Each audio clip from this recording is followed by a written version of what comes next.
कल यानी कि 19 जून 2024 को देश के प्रधानमंत्री नरेंद्र मोदी जी विश्व प्रसिद्ध नालंदा विश्वविद्यालय के नए कैंपस का उद्घाटन करने आएंगे बिहार।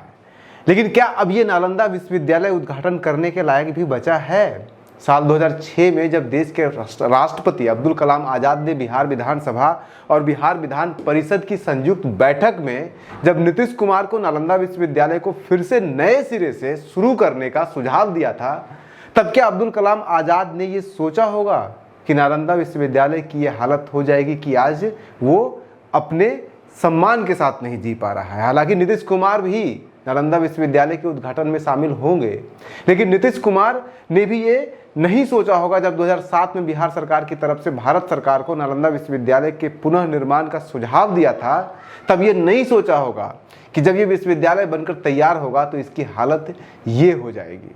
पर आखिर हुआ क्या है इस विश्वविद्यालय के साथ, नालंदा विश्वविद्यालय के साथ? सब कुछ तो ठीक ही लग रहा है, कैंपस बनकर के तैयार हो गया है, कोर्स चल रहा है। अब क्या दिक्कत है? दिक्कत ये है कि जब ये विश्वविद्यालय बनना शुरू हुआ था तब चीन समेत 10 से अधिक एशिया के देश इसमें सहयोग कर रहे थे, लेकिन आज सभी देश नालंदा विश्वविद्यालय के पुनः निर्माण के इस प्रोजेक्ट से अपने आप को अलग कर चुके हैं। इसके संस्थापक समेत कई प्रसिद्ध प्रोफेसर यहाँ से नौकरी का इस्तीफा दे चुके हैं और नालंदा यूनिवर्सिटी राजनीति का अड्डा बना हुआ है, कम से कम पिछले 10 सालों से, तो जरूर 7-8 सालों से। इन मुद्दों पर हमने एक अलग से वीडियो बनाया था आपके लिए लगभग 9 महीने पहले, जो आप इसके बाद देखेंगे। लेकिन उसके पहले बस ये जान लीजिए कि मोदी सरकार जिस नालंदा विश्वविद्यालय का उद्घाटन करने आज 19 तारीख को जा रही है, चीन अपने देश में एक नालंदा विश्वविद्यालय 2017 में ही बना चुकी है। हमसे बेहतर, हमसे बड़ा और हमसे ज़्यादा देशों के सहयोग के साथ उनको साथ लेकर के ये विश्वविद्यालय बनाया गया है। जी हाँ, आपने सही सुना है, बिल्कुल। चीन ने 2017 में ही अपने देश के नानशान पहाड़ी पर नालंदा यूनिवर्सिटी बना लिया है और भारत सरकार के नालंदा यूनिवर्सिटी के पुनः निर्माण के सपने को बनने से पहले ही भारत सरकार ने उजाड़ दिया है। जो चीन हमारे बिहार के नालंदा यूनिवर्सिटी को आर्थिक मदद दे रहा था, वही चीन अब अपना खुद का नालंदा यूनिवर्सिटी बना चुका है और एशिया पूर्व के बाकी सहयोगी देश जो कि 18 देश थे, वो भी नालंदा यूनिवर्सिटी को आर्थिक मदद देना बंद कर चुके हैं। छात्रों के साथ साथ लगभग सभी प्रख्यात प्रोफेसर जो नालंदा यूनिवर्सिटी में पढ़ाते थे वो अब छोड़ चुके हैं या छोड़ रहे हैं। नालंदा यूनिवर्सिटी का चांसलर के पद पर से नोबेल पुरस्कार विजेता अमर्त्य सेन को हटाकर के एक कंप्यूटर साइंस के प्रोफेसर को चांसलर बना दिया जाता है, जो आरएसएस के सदस्य भी हैं। राम माधव के एक ट्वीट पर इस यूनिवर्सिटी के सबसे जाने माने प्रोफेसर में से एक को नौकरी से निकाल दिया जाता है और हम उम्मीद करते हैं कि नालंदा यूनिवर्सिटी पुनः स्थापित हो जाएगी। इतना ही नहीं, चीन ने अपने देश में बनाए नालंदा विश्वविद्यालय के कैंपस का नाम एक भारतीय नाम रखा है। बिहार वाला नालंदा यूनिवर्सिटी का कैंपस 455 एकड़ में फैला हुआ है, जबकि चीन वाला नालंदा यूनिवर्सिटी का कैंपस 618.8 एकड़ जमीन में फैला हुआ है। भारत सरकार आज 13 सालों से नालंदा यूनिवर्सिटी के कैंपस का निर्माण पूरा नहीं कर पाया है और वहीं दूसरी तरफ चीन 2017 में ही कैंपस का पूरा काम कर चुका है और पढ़ाई भी शुरू कर दिया है। भारत वाले नालंदा यूनिवर्सिटी के पहले सत्र में मात्र 14 छात्रों का नामांकन हुआ था, जबकि चीन वाले नालंदा यूनिवर्सिटी के पहले सत्र में यानी कि 2017 में पहले सत्र में 220 छात्रों का नामांकन हुआ था। चीन में स्थित नालंदा विश्वविद्यालय कैंपस का नाम ब्रह्म प्योर लैंड, जो कि बुद्ध धर्म के योग वशिष्ठ और बुद्ध धर्म की महायान शाखा से लिया गया है। इतना ही नहीं, चीन वाले नालंदा यूनिवर्सिटी में पाली, तिब्बती और चीनी भाषा की पढ़ाई के साथ साथ बुद्धिज्म, बुद्धिस्ट कला और बुद्धिस्ट संस्कृति के बारे में भी पढ़ाई हो रही है। जबकि दूसरी तरफ है बिहार वाले नालंदा यूनिवर्सिटी में, जहां पहले अर्थशास्त्र, मैनेजमेंट और एशियाई शक्तियों के एकीकरण के साथ साथ बुद्ध धर्म से संबंधित विषय केंद्रित पढ़ाई होना तय हुआ था, वहां बाद में भारत सरकार ने अंग्रेजी, संस्कृत और भारतीय दर्शन शास्त्र आदि विषय केंद्रित पाठ्यक्रम तैयार करके यूनिवर्सिटी को दे दिया पढ़ाने के लिए, जिससे एशिया पूर्व के अन्य सहयोगी देश नाराज हो गए और धीरे धीरे अपने आप को नालंदा विश्वविद्यालय के इस प्रोजेक्ट से अलग कर लिए हैं। दूसरी तरफ चीन ने अपने देश में बनाए नालंदा विश्वविद्यालय में न सिर्फ बुद्ध, कला, धर्म, संस्कृति, दर्शन केंद्रित पाठ्यक्रम तैयार किया है, बल्कि दक्षिण पूर्व एशिया के थाईलैंड, श्रीलंका और नेपाल जैसे, कंबोडिया जैसे देशों के प्रतिष्ठित उच्च संस्थानों के साथ नजदीकी संबंध भी स्थापित किया है। चीन ने तो अपने यहाँ के नालंदा यूनिवर्सिटी के कुलपति के लिए किसी चीनी नागरिक को नहीं चुना, बल्कि नेपाल के लुम्बिनी में स्थित मठ के भिक्षु को नालंदा यूनिवर्सिटी का कुलपति बनाया है। यानी कि दुनिया का ऐतिहासिक नालंदा यूनिवर्सिटी का विरासत बिहार के पास है, लेकिन चीन उस विरासत को हथियाने का पूरा प्रयास कर रहा है और भारत सरकार हाथ पर हाथ रखे बैठे हुई है। लेकिन सवाल उठता है कि जो चीन स्वयं बिहार वाले नालंदा यूनिवर्सिटी को पुनः जीवित करने का समर्थक था, वो एकाएक अपने ही देश चीन में क्यों नालंदा यूनिवर्सिटी बनाने लगा? दरअसल इसका जवाब है भारत सरकार की नालंदा यूनिवर्सिटी के पुनः निर्माण की तरफ उदासीनता की नीति में। नालंदा यूनिवर्सिटी पुनः निर्माण की प्रक्रिया प्रारंभ हुई 28 मार्च 2006 को, जब देश के राष्ट्रपति अब्दुल कलाम आजाद ने नीतीश कुमार के आग्रह पर बिहार विधानसभा और बिहार विधान परिषद के ज्वाइंट सेशन में भाषण दिया और उस भाषण में अब्दुल कलाम आजाद ने नालंदा यूनिवर्सिटी के पुनः निर्माण के लिए भारत सरकार से आग्रह किया। इसके बाद बिहार विधानसभा और बिहार विधान परिषद दोनों में इस प्रस्ताव को पास भी कर दिया गया और केंद्र सरकार को इसके निर्माण के लिए आग्रह भी किया गया, जिस पर केंद्र सरकार ने सकारात्मक रुख भी दिखाया। याद रखिएगा, उस समय नीतीश कुमार भाजपा में शामिल थे और केंद्र में मनमोहन सिंह की सरकार थी, कांग्रेस की सरकार थी, यूपीए की सरकार थी। उसी साल यानी कि 2006 में जब सिंगापुर के विदेश मंत्री जॉर्ज इयो ने पूर्वी एशियाई देशों के सम्मेलन के दौरान नालंदा यूनिवर्सिटी के पुनः निर्माण का सुझाव दिया, तो चीन समेत सभी 18 देशों ने इस सुझाव का स्वागत किया।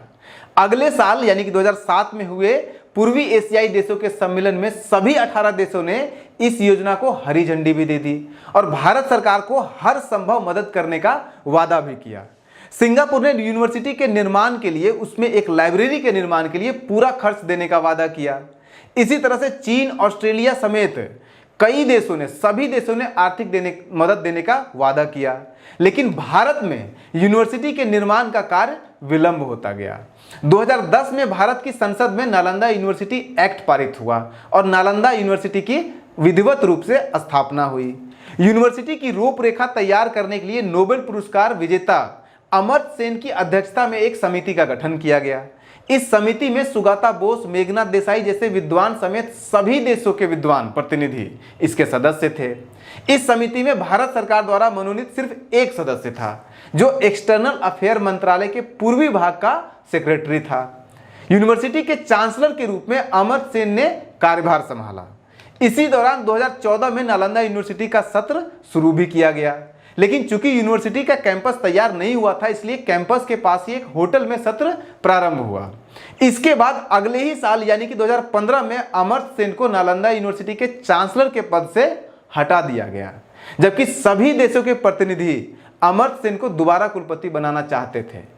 भाजपा नेता सुब्रमण्यम स्वामी ने अमर्त्य सेन के ऊपर यहां तक आरोप लगा दिया कि अमर्त्य सेन तनख्वाह के रूप में 50 लाख सालाना और उसके अलावा दुनिया भर में भ्रमण करने के सारे खर्चे यूनिवर्सिटी के कैंपस से ही लेते थे, यानी कि नालंदा यूनिवर्सिटी से लेते थे। जब जांच हुई तो जवाब में नालंदा यूनिवर्सिटी ने खुद ये कहा कि अमर्त्य सेन 1 रुपया भी सैलरी के रूप में नहीं लिए थे। उनके आने जाने का, फ्लाइट का टिकट, किराया वगैरह भी खर्च यूनिवर्सिटी 1 रुपया नहीं देती थी।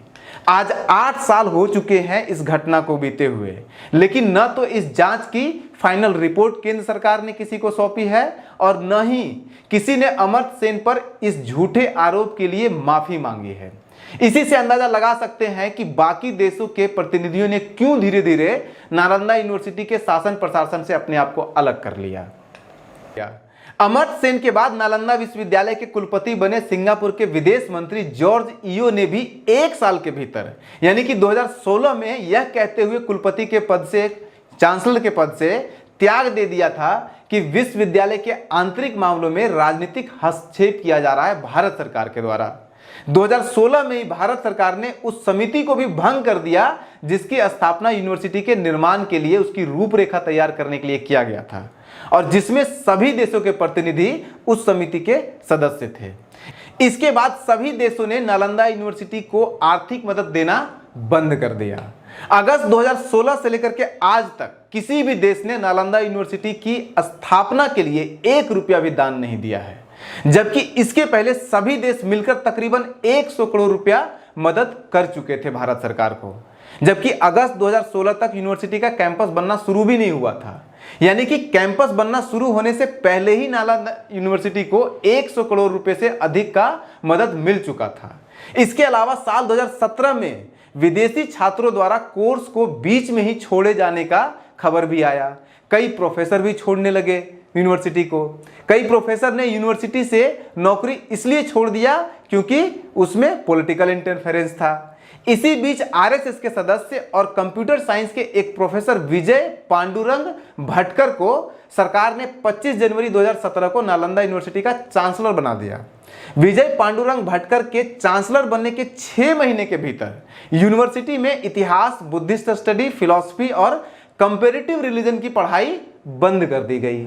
राम माधव के एक ट्वीट के बाद यूनिवर्सिटी में पढ़ाया जाने वाला एक कोर्स पॉलिटिक्स ऑफ योगा को बंद कर दिया गया और इस कोर्स को पढ़ाने वाले प्रसिद्ध प्रोफेसर पैट्रिका सॉथॉफ ने नौकरी ही छोड़ दी। मतलब जिन विषयों की पढ़ाई के लिए नालंदा विश्वविद्यालय पूरी दुनिया में विख्यात था और जिन विषयों की पढ़ाई के लिए एशिया पूर्व के देशों ने मिलकर के इस यूनिवर्सिटी को पुनर्स्थापित करने के लिए समग्र प्रयास किया था, उन्हीं विषयों की पढ़ाई को खत्म कर दिया गया भारत सरकार के द्वारा। ऐसे में कोई भी अन्य देश अब इस यूनिवर्सिटी के पुनर्निर्माण में क्यों रुचि लेगा?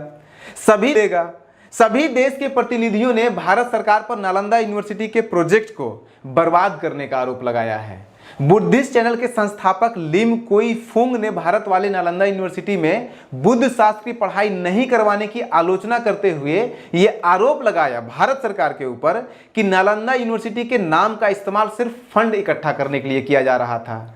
इसी तरह से सिंगापुर के विदेश मंत्री, जो नालंदा यूनिवर्सिटी के दूसरे चांसलर भी थे, उन्होंने भी भारत सरकार पर यही आरोप लगाते हुए 1 साल के भीतर चांसलर के पद से इस्तीफा दे दिया था कि भारत सरकार नालंदा यूनिवर्सिटी के क्रियान्वयन में राजनीतिक हस्तक्षेप कर रही है।